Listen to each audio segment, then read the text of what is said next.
Many people know about Adolf Hitler, what he did in Germany, and how he committed suicide. What some people don't know is that there were actually multiple assassination attempts on Hitler before he committed suicide.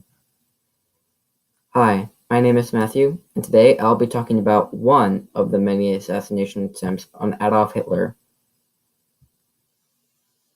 I chose this topic because I wanted to teach people more about Hitler, as well as learn more about him myself while creating this. There were multiple assassination attempts on Hitler, but the main attempt was called Operation Valkyrie. The people.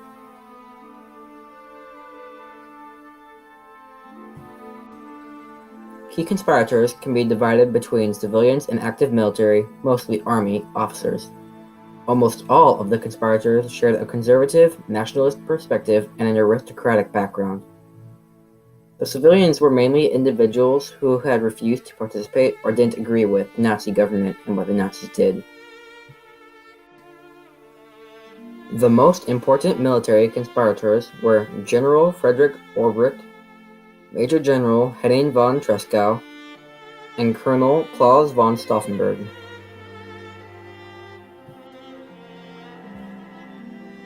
Their first attempt on Hitler's life was with a bomb to assassinate Hitler on his airplane. This plan failed.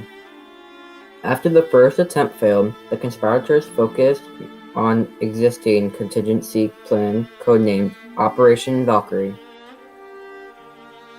The plan.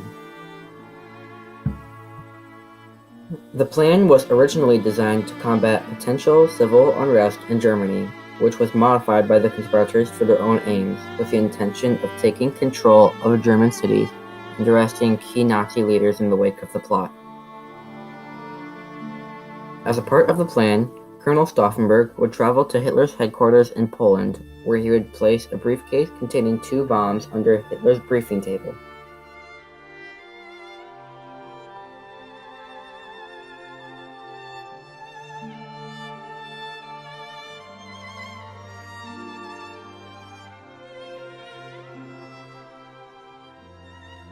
Adolf Hitler is dead. An unscrupulous clique of party leaders alien to the front has attempted, under the exploitation of this situation, to fall on the backs of the hard-struggling front and to seize power for selfish purposes. In this hour of highest danger, the government of the Reich has declared a state of military emergency for the maintenance of law and order, and at the same time has transferred the executive power with the Supreme Command of the Wehrmacht to me. With this, I issue the following orders. I transfer the executive power in the area of the war at home to the Commander of the Army Reserves under the simultaneous appointment to the Supreme Commander in the Homeland War.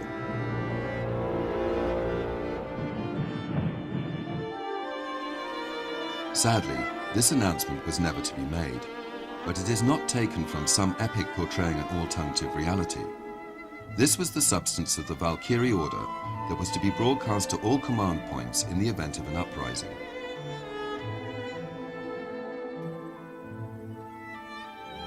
Once Hitler died in the explosion, the military would claim the assassination had been a part of an attempted coup by the Nazi Party and would then implement Operation Valkyrie.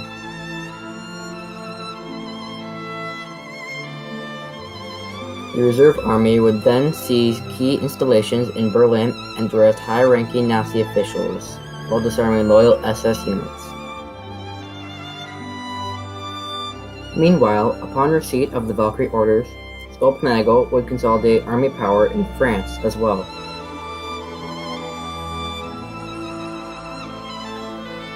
Failure of the plot.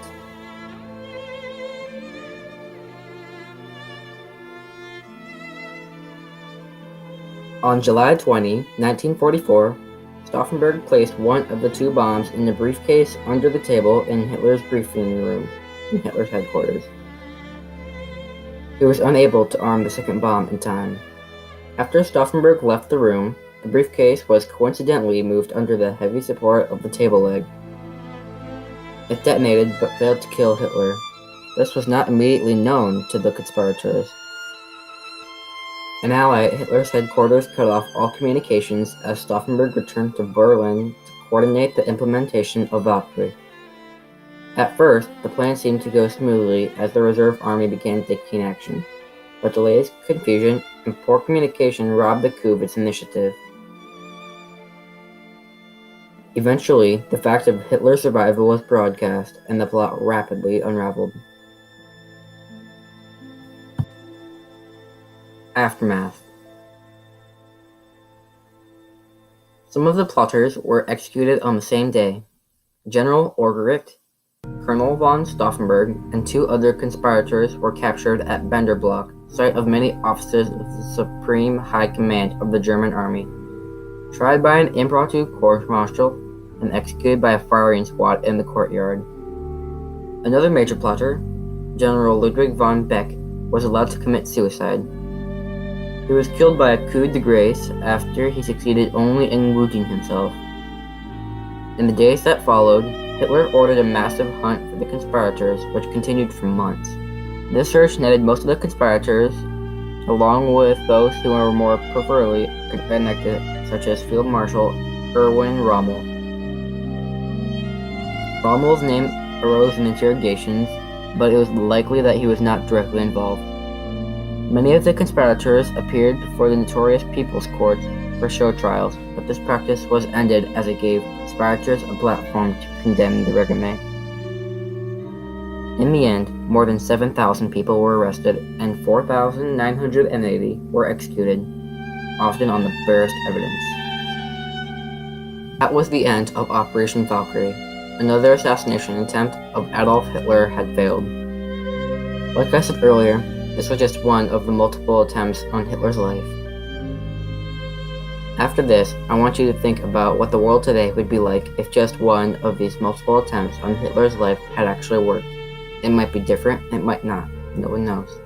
So, I just want you to think, what might the world be like today if Hitler was assassinated?